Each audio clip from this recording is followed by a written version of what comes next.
small towns to big cities and everywhere in between. We're covering the great things that are happening right now in the USA. This is Positively America with Ernie Anastas. And hi, everybody. We are back. Welcome to another Positively America. I'm Ernie Anastas. I thank you very much for joining us. Hope you're enjoying the show.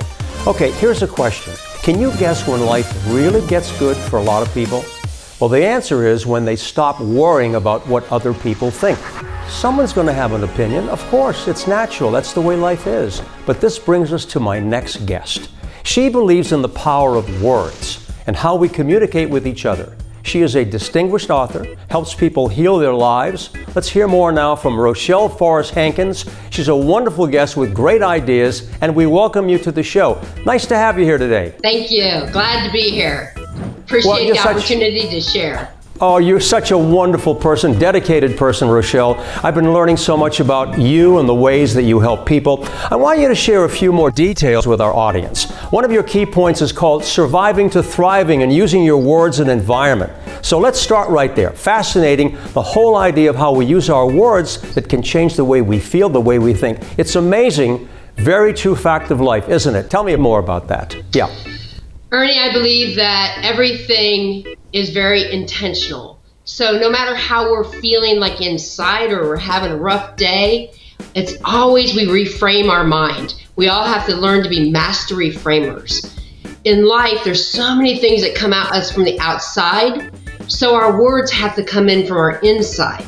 And I actually, as I was walking around my house today just preparing, I realized that I have success and joy and peace. All these words that I allow to surround me all the time.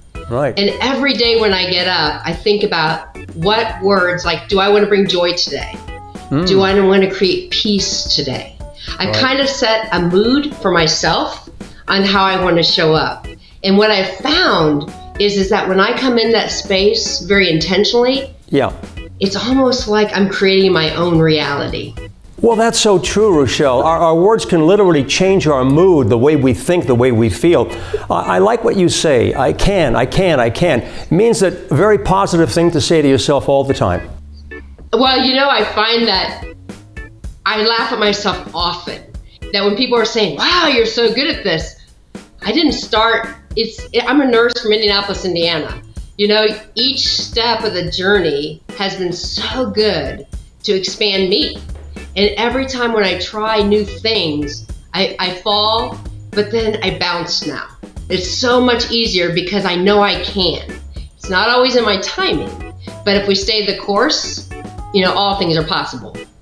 Well, all things are possible. Give us a quick lesson here, okay? We're all listening, we're all watching. What do we say to ourselves first thing in the morning? How do we reinforce that positive feeling throughout the day so we can actually create the law of attraction, make good things happen for ourselves? What do we do? What do we do? That's my real day. I get up in the morning and I say, I'm going to make it a great day. I actually say it out loud. And then every day I have a journal and I actually put down some positive words that I'm going to focus on. And so on the way to the gym, a lot of times as simple as I sing, I got a new attitude, I know where I'm going and I know what to do. And so I actually motivate myself by my own stuff. I mean, I wouldn't want everyone in my car with me, but it's just all through the day. I started out this point of view, I got a new attitude. So it's like I really work all day long. And when things start coming from the outside, I refocus again and think, is that the attitude that I want? And I reframe my own self. And we all have to become so much faster at reframing. But it's all starting in the morning because you wake up and you think, what is it that I want to achieve today? Every day is such an adventure. So we have to show up in our own adventure. One of the phrases you use is going from pain to power to purpose. Can you explain that a little bit for all of us? How does that work? Let me hear about that. Actually, pain to power to purpose is we all have a story. But are we going to wallow in that story? Or are we going to find the power in that? Which once you find the power, it leads you right to your purpose. So we all have that continuum. It's just a matter of which stage and which season you're going to stay in. Well, I don't want to put you on the spot, but I think I want to ask you this. You have confidence in yourself. In a word, what is your secret to positivity? Gratefulness. Gratefulness. That's a good one, gratefulness. Oh, we should all be grateful, right? For me, it's like when you think, oh, how's this happening to me? But the truth is, we all have our story. It's what one are you going to stay in? And just because something happened yesterday, we carry the drama into today. So if we start every day with gratitude and be thankful for what we have, it just automatically multiplies. I love this. Rochelle, terrific stuff. You're really doing a great job. You've given us a lot of information that we can put into practical use. I want to thank you very much for being here, okay? You're an inspiring person. Thank you so much. Thank you so much. It's been fun.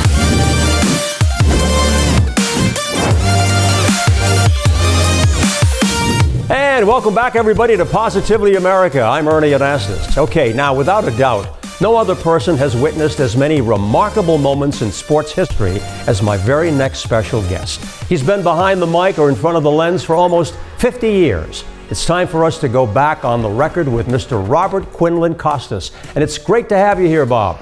Hi, Ernie. How are you? Doing great. Hey, one might say that you have done it all. So let me ask you, have you done it all, Bob, huh? I don't know that I've done it all, but I've done just about everything that's within my capabilities.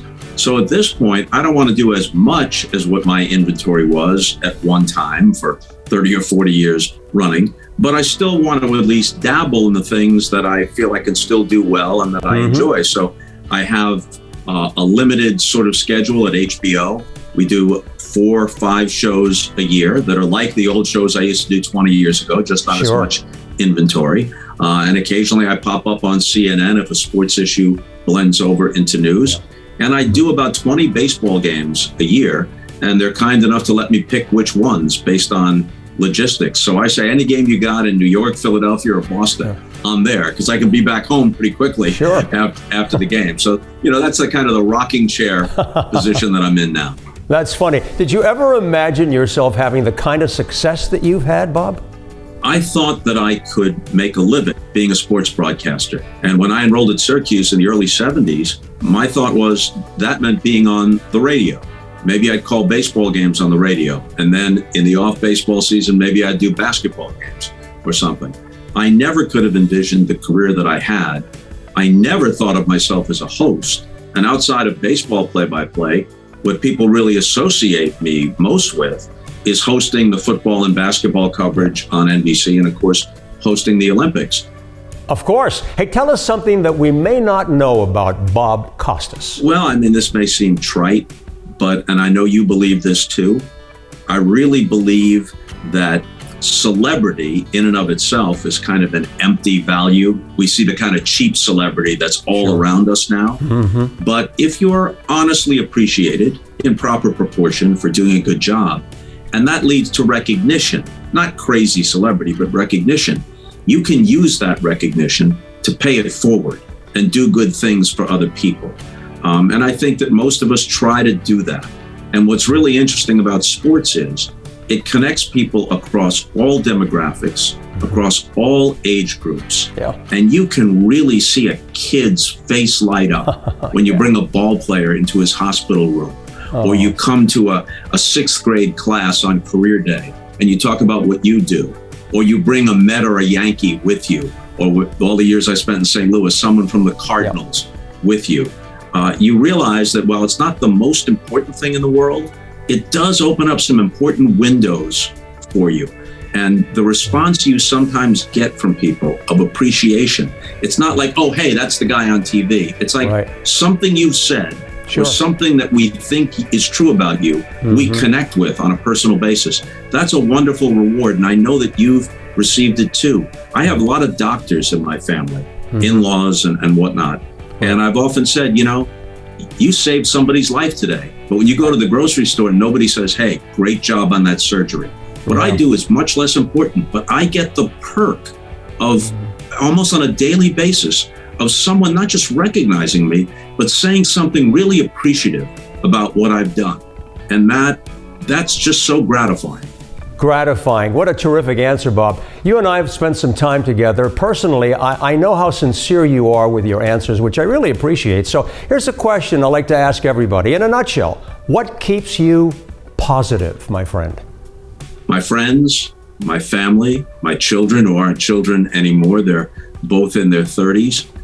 The friendships, you don't want to get too nostalgic, but we've both been around long enough that we're on the back nine. There's more behind us than ahead of us, even though we're still able to do the things we love. So there's a lot of reminiscing. You know, you get together and it's not like the old folks home and you're on the veranda in a rocking chair, but still there's enough history there with your colleagues and friends that there's a whole lot to go back over, and you realize just how fortunate you've been. You know, I'm not Pollyanna. When something needs to be noted and when a note of skepticism needs to be provided, I think I've done that. But by and large, I've been so lucky to do something that I've dreamed of doing, and that people would pay and do pay a whole lot of money to get into the ballpark. And I walk in and I've got the best seat in the house. And I'm not just sharing it with the people sitting next to me, I'm sharing it with millions of people. What a blessing. What a blessing. A guy with a lot of class. Thank you for joining us today in your time, Bob. Thank you so much. Thank you. When I want to relax and feel good, I watch Positively America. Thanks, Ernie. From New York to LA and everything in between, it's Positively America.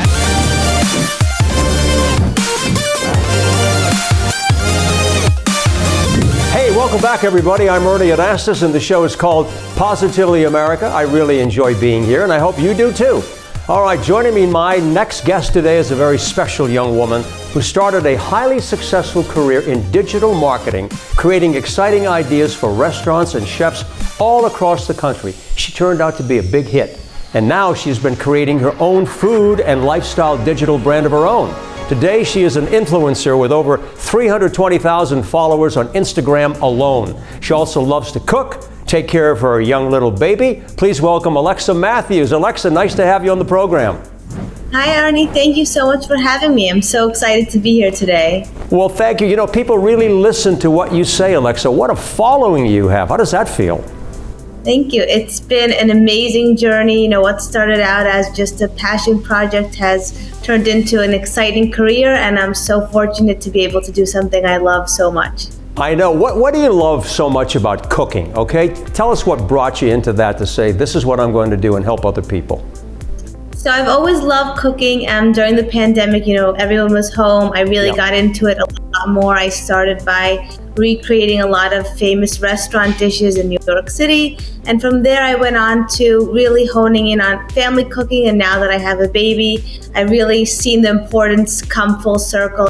Family meals and sitting around at a dinner table and just being together as a family. And, you know, there are so many scientific studies about the importance of it, and I think it really is true. You know, you're right about that. A lot of people are saying that what, you know, COVID brought back was the dinner table, okay? People sitting together as a family and enjoying each other, spending time talking. But food is so important, of course. What are some of your favorite recipes that you'd like to share with us today, particularly when you're talking about a family environment? Sure. Well, one of my go-to recipes is my spicy rigatoni, which is a remake from carbone. That's a simple pasta dish that is always a hit, not just for families, but for everyone. For simple family dinners, I also love to make the one-pot recipe, so a garlic lemon chicken with some grilled vegetables. Easy recipes that you can just put everything in the oven at one time, forget about it for 30 minutes and come back and you have a beautiful, healthy, flavorful dinner that hopefully everyone all loves. I know, you got a ton of recipes. You know, we mentioned your baby, a little one-year-old little teddy boy, right? I know you love him, and it's so much fun having a baby in the house. How has that changed your recipes? And there are other people watching and saying, yeah, I've got young kids in the house too. How has that turned things around for you in terms of what you choose to prepare? You know, it's interesting because I really had to think about food in a different way, which is crazy after all these years of eating at restaurants. But, you know, thinking a lot more about going back to basics. You know, what is it that we need? We need protein, we need vegetables. You know, I try to keep things simple, and then I'm like, why do I need to keep it simple? Let me add some spices, and just kind of going from the basics to building back up, and you know, just watching someone learn to eat and enjoy the flavors, really gives you a whole new appreciation for cooking and, sharing dinner together. Of course. Alexa, you talk to a lot of people too about going out to eat. How have things changed? Okay, since COVID now, how have things changed as far as going out to restaurants? I think the landscape has changed in the sense that people really want to enjoy themselves when they're going out to eat. I think, the concept of going out to lunch or dinner was, you got your food and then you were out or whatever. I think people are really leaning to dining as more of a social experience, and they really want to sit and enjoy and sit at the table longer and be connected with people. I think we are all really craving that after missing it for so long. We have a lot of viewers who are probably watching you right now and saying, she is a great success story. I'd love to do what she did. She started in marketing, branding, and so forth, went off on her own. You've got 320,000 followers on Instagram. A success story. Okay, if someone's watching and saying, I want to be Alexa Matthews, what's your advice to them? Well, find something that you love to do and start an Instagram page and start posting about it, and really have a niche and know what it is that you're sharing with people and what you're offering that's different, and stick with it. It's a lot of you have to keep trying and keep at it every day, and sure enough you'll grow a following. All right, quickly, in about 15 seconds, what's great about America? What do you think? What's great about our country? All the wonderful people. All the wonderful people with amazing histories and family stories, and it's truly an amazing place. Okay, I love it. Alexa Matthews, I thank you so much for joining us. Give Teddy a big kiss for us, okay? Thank you. Thanks for having me. When we return, Billy Floyd's Asking America, what's the best decision you ever made? I hope you are watching on this one, okay? Just a little fun we're having here. See you in a little bit. Welcome back to Positively America. I'm Billy Floyd. Today, we're asking America, what's the best decision you've ever made? Going on Match.com to meet my husband. What brought you to Match.com? How'd you do that? I just met a bunch of people who didn't cut it in the bars and decided to take a risk. Going to Disney World. What was your favorite thing about going to Disney? I think my favorite would probably be riding the dwarf ride, and like it's this ride at in Disney World. It's like Snow White. Definitely going to college. It was the best experience of my entire life. Education, baby, we need it. Here in the middle, what do you got? When I started playing volleyball, that was the best decision I ever made. Oh, we got an athlete over here. Last and certainly not least, Taking life into my own hands. believing in yourself. I think it would be going to the Albany Country Club. What do you love about the Albany Country Club? Getting food. What's your favorite thing to eat? Hot dog. Oh, yummy, yummy in your tummy. Quitting my last job. Oh, I love it. How good does it feel to be free and trust yourself? It is incredible, and I feel 10 times better than I ever did. And now you're living the dream, huh? Absolutely. Oh, say that, my friend. Let's go. Dreams to reality. Dreams to reality. Don't forget, every decision you make is the right decision. We'll see you next time on Positively America. I'm Billy Floyd. All right, thank you very much, Billy. Okay, as a TV host and a sociologist, I love to read about interesting studies. I saw one about how people feel and do their best when they have more positive emotions than negative. And that's pretty easy to understand. Over the years reporting the news, I've had many people tell me how comfortable they felt listening to my broadcast because of the tone of my voice, facial expressions, and body language. I really appreciate that. The message here is all about feelings. Again, Maya Angelou said people may not remember what you said, but they will remember how you made them feel. When you talk to someone, it could be family, it could be a friend, people at work, consider the emotional connection. As we said, facial expressions, your tone of voice can make a huge difference in how you relate. And as a parent, I have found this to be invaluable. When we talk to our children, maybe trying to solve a problem, think about your child. Make sure you let them know that you love them and you support them and you'll always be there for them. Remember, positive emotions open up to new possibilities, which can lead to doing better in everything we do. Okay, I certainly hope I'm making you feel good right now. Pass along the message to yourself and to your family. Thank you so much for watching us on Positively America. Until next time, have a great day and stay positive, everybody.